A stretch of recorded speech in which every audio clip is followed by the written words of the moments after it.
Hey, my name's Brian. I always thought I was a rational person,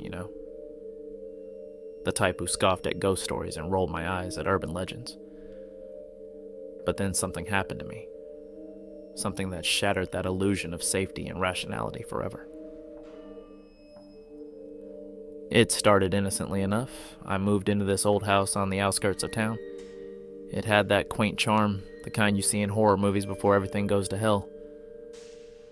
I should have listened to my gut when it whispered warnings to me, but I brushed it off as nerves from the move. The first few nights were uneventful. I unpacked boxes, settled in, and tried to make the place feel like home. But then, on the third night, I saw it. I woke up to use the bathroom, the darkness heavy around me. As I stumbled through the hallway, I caught a glimpse of something in the corner of my eye. At first, I thought it was just a trick of the light, a shadow cast by the moon. But when I turned to look, there was nothing there. I shrugged it off, blaming it on sleep deprivation. But every night after that, it was there, lurking in the corner of my vision, a shapeless mass darker than the darkness itself. It seemed to pulsate with a malevolent energy, sending shivers down my spine. I tried to ignore it, to convince myself that I was just imagining things. But then, other strange occurrences began to happen.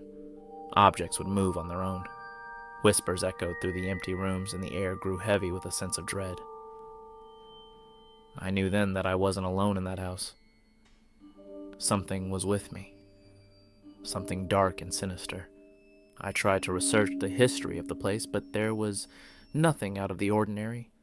No tragic deaths, no sinister rituals, nothing to explain the evil that seemed to permeate every inch of the house. And then, things took a turn for the worse.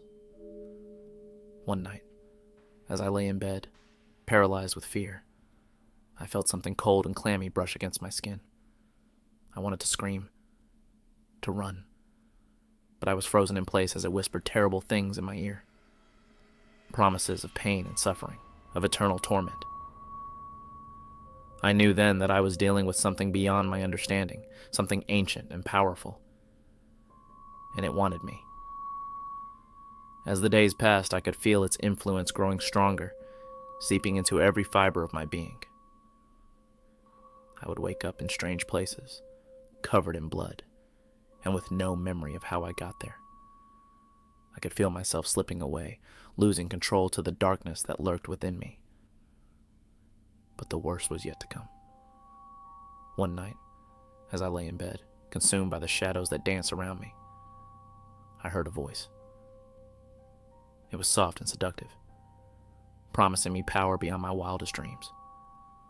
All I had to do was let it in, to surrender myself to its will. And in that moment of weakness, I said yes. I could feel it then. The searing pain as it tore through my soul, claiming me as its own. I screamed as it twisted and contorted my body, molding me into something monstrous and inhuman.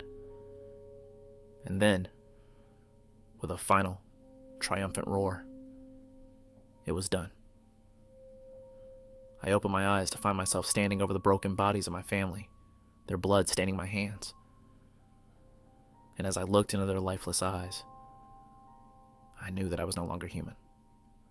I was something else. Something far worse. I was a demon.